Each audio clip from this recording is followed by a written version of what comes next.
Good afternoon, Renee. Good afternoon, Clemens. How Thank are you you? so much for giving me the opportunity to interview you.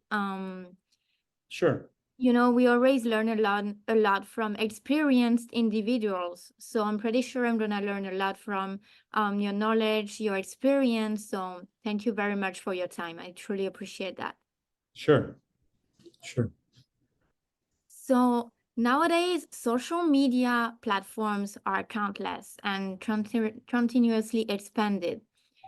Mhm.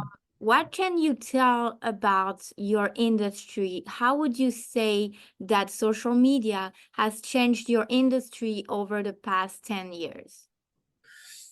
Okay, we are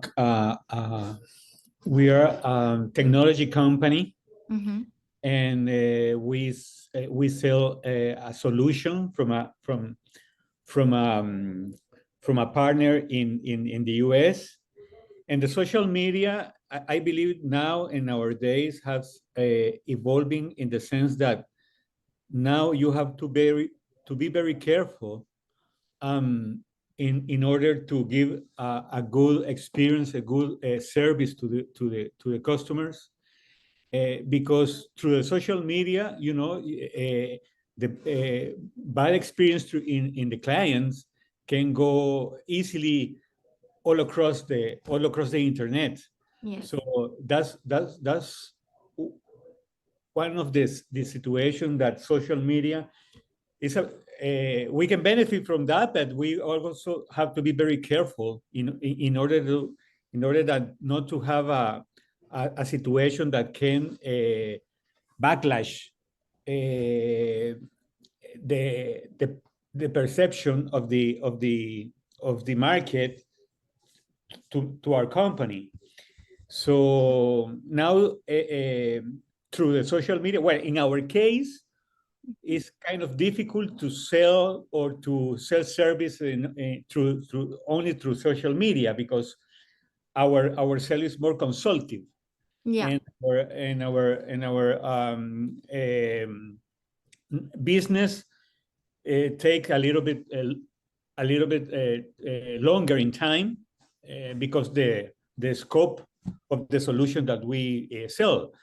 But the social media obviously has an impact, basically in translate or to communicate to the general market our solution and things, and solution and the product that we market.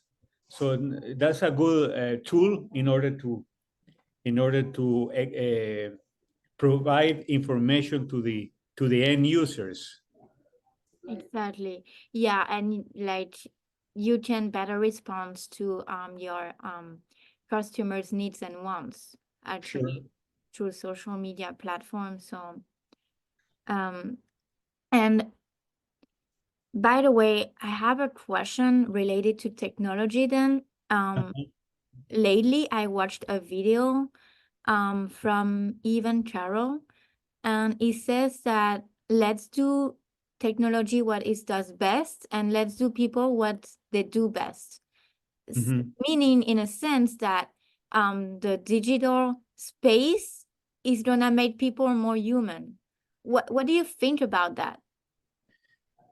It's going to make people more human that through the technology. Mm-hmm. Um, I believe that technology can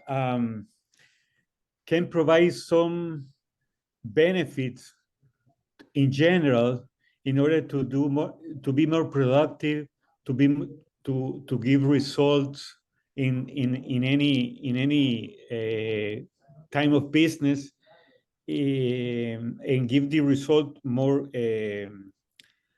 quickly. Mm-hmm. But in that sense, also we have to be aware that because of that, tools and solutions that technology can provide us, it is important that not to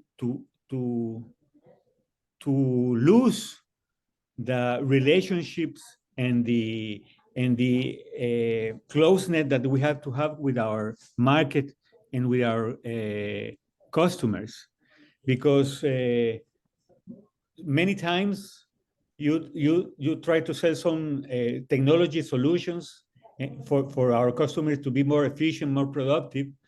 But if you just do that and forget about the business of the customer, and believe that now the customer is doing the things correctly, and you not how do I say, you trying to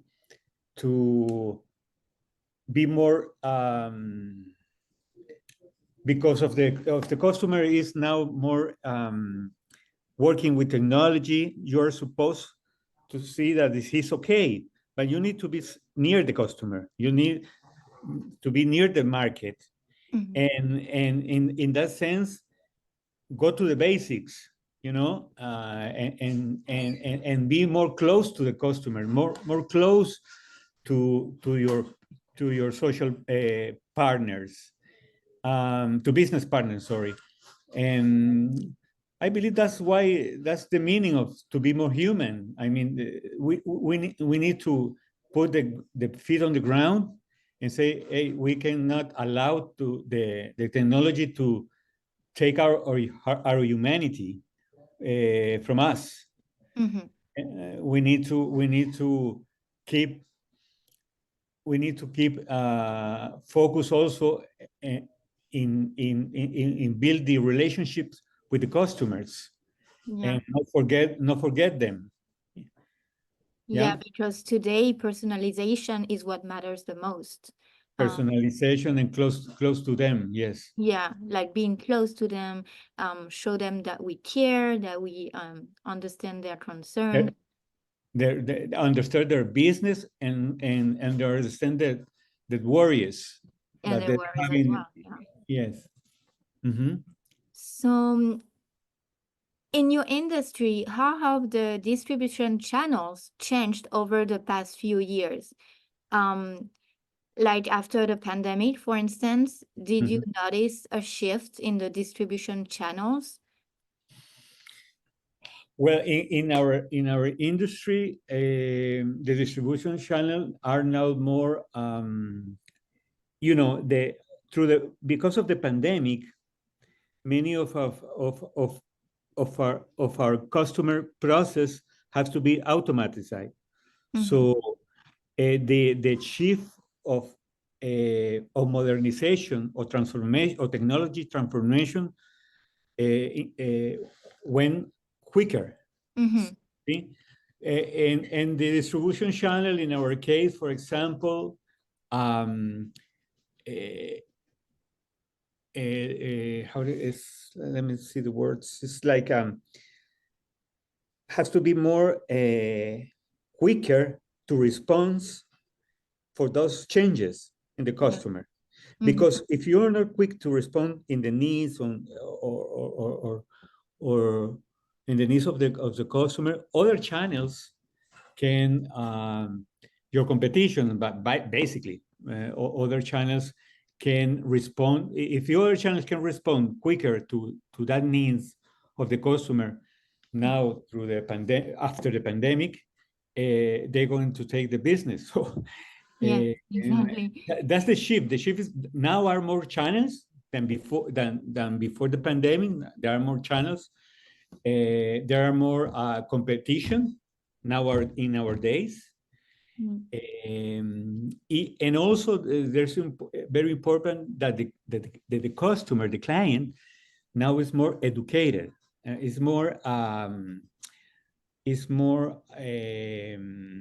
yeah, educated. He knows more now than before. I mean, he understands very well the competition. Yeah, you have to as a distribution channel, you have to know a lot about their business process of the customer. Yes. And the customer is now more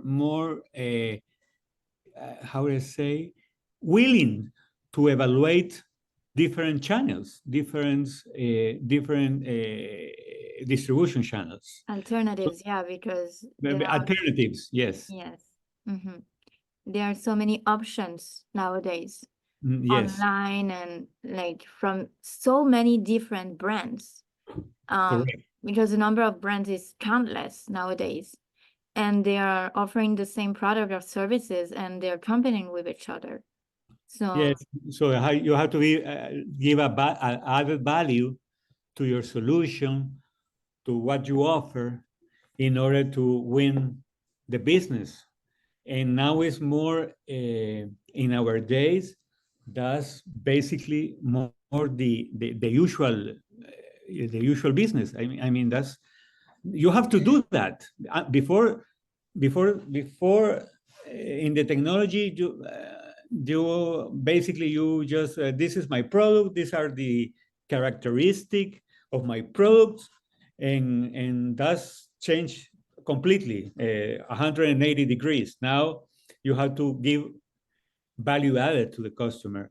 I mean, you have to you need to understand the needs and the process of the customer in order to win his confidence.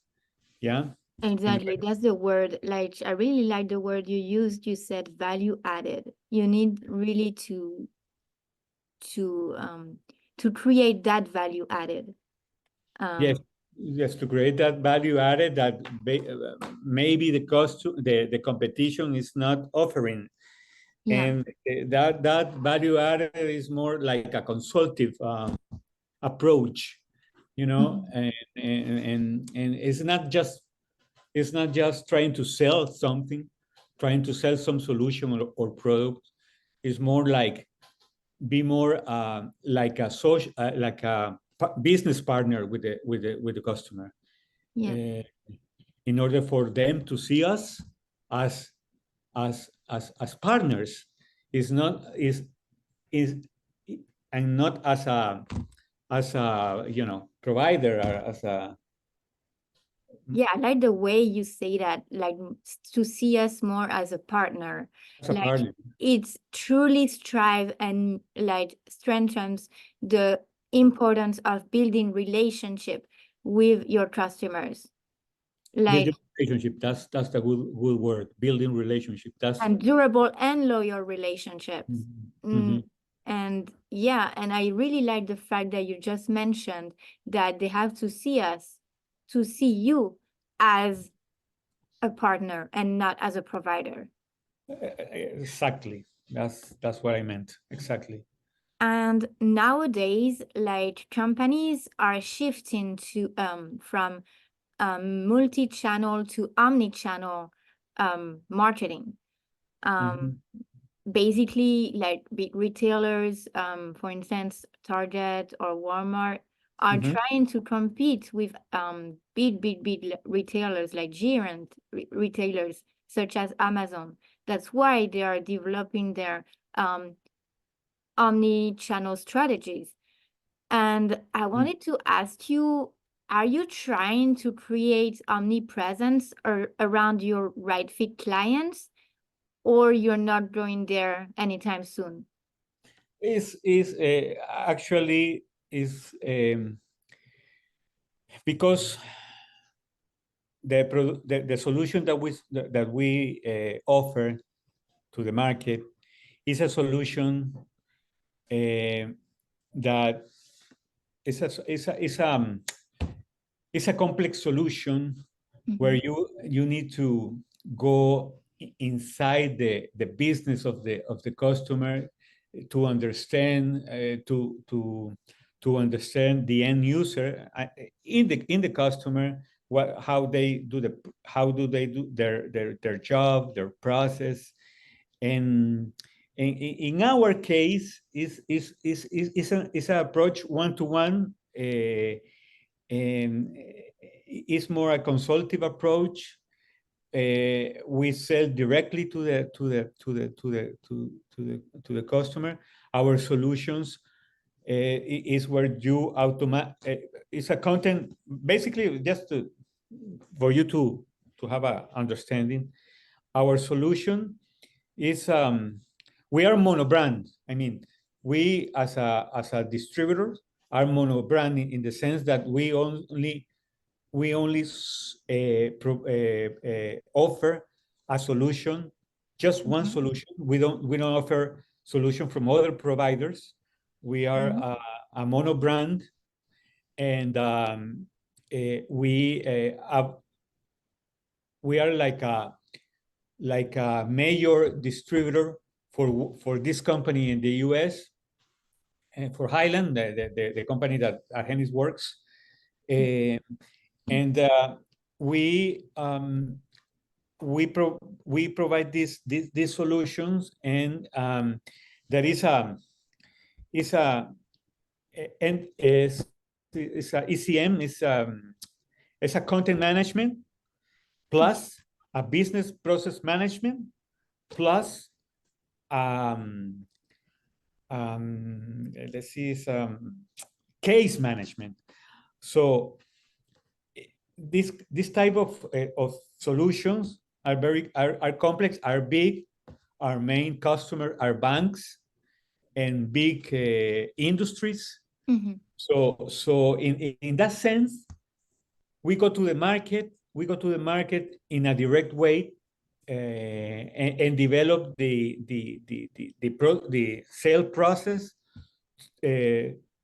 from CEO levels, CEO levels, and we try to demonstrate to the customer that with our solution he can automate so many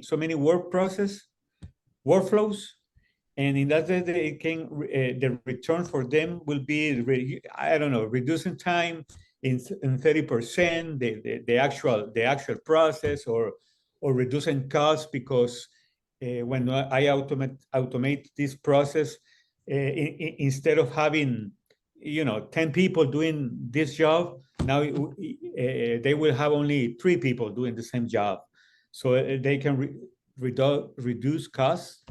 So that's kind of the approach that we go. This is a direct approach to the customer. Yeah, so like from my understanding, you're not using multi-channels, basically. No. Yeah. Okay. No. What we can do is that, for example, I'll give you an example. We sold the solution throughout all Central America, okay? But for example, in Panama, there is a company called Rico or Xerox, and they have a good relationship with a customer of them, some bank, okay? They sell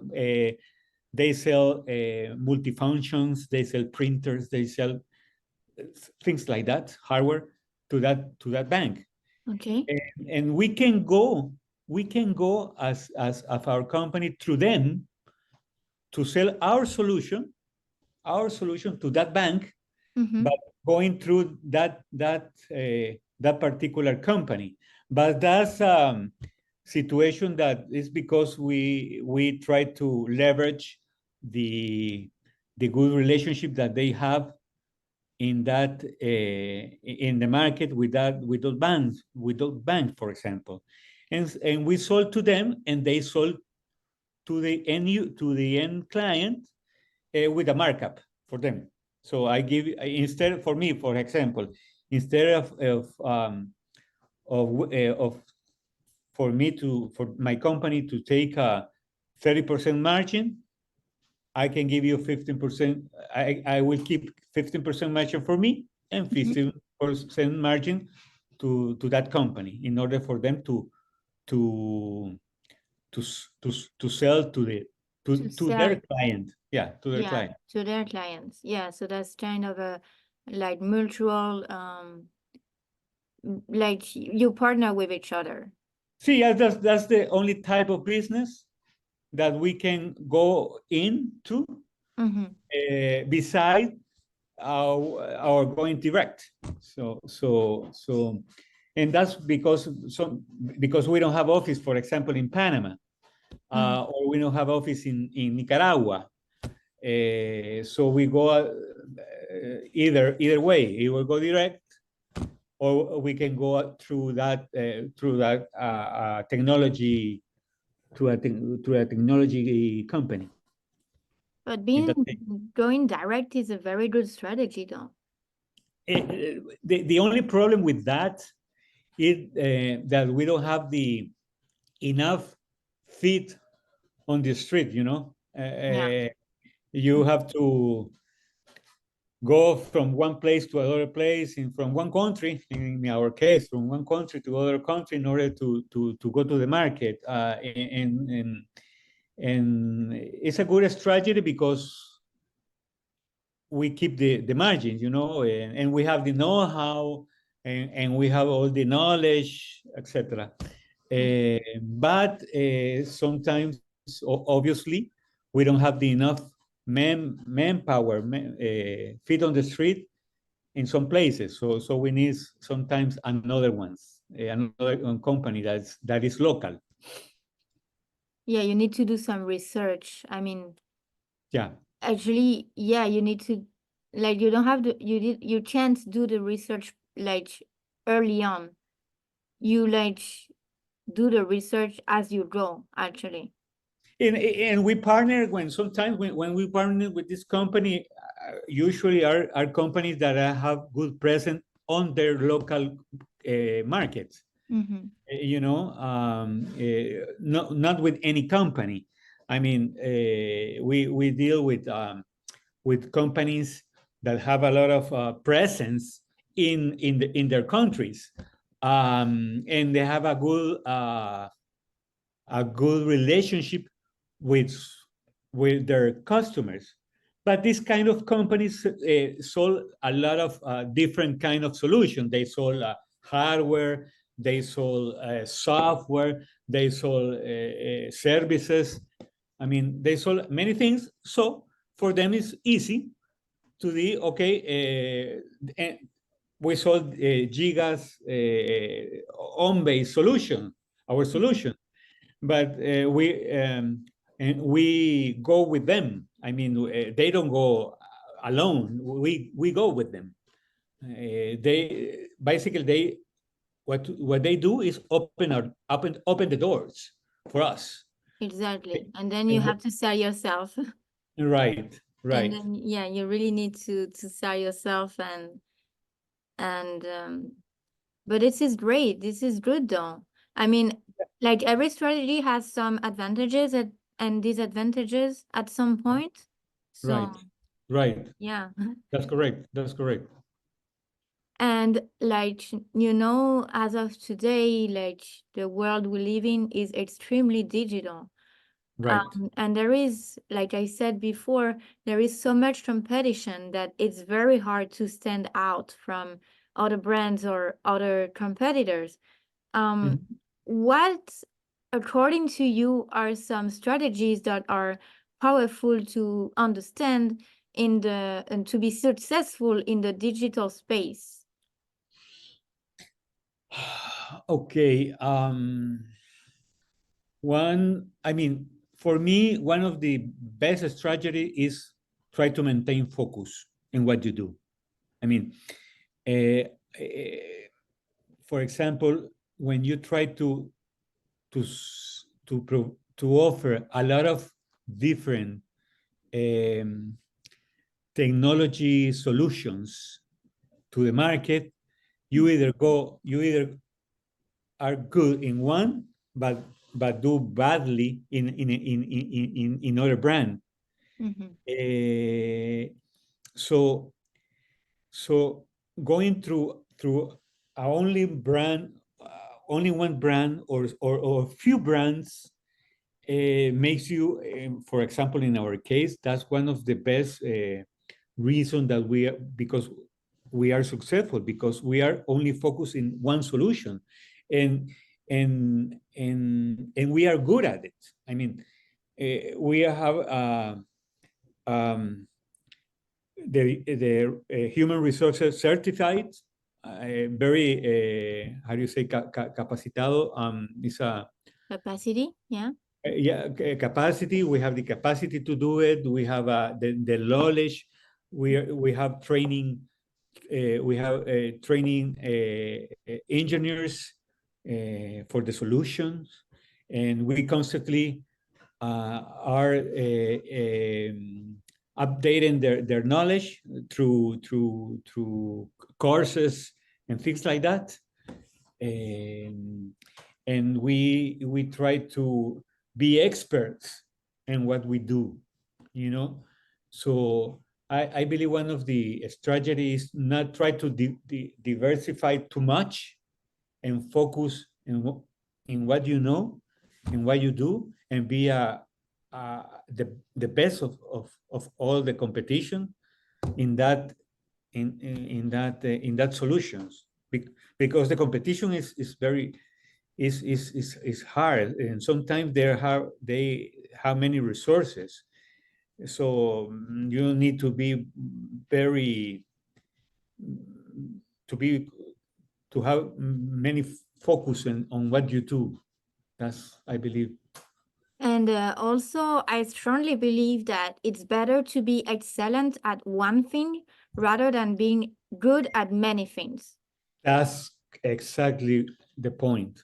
You know, so if you're excellent at one thing, then just work on this actually, instead of trying many other alternatives. Like, for instance, if you are at a restaurant and a restaurant offers so many alternatives, then the customers doesn't know what to pick. Uh-huh. And You have to be specialized. Maybe yeah, the word is that specialized in one thing, and be the best in that one thing.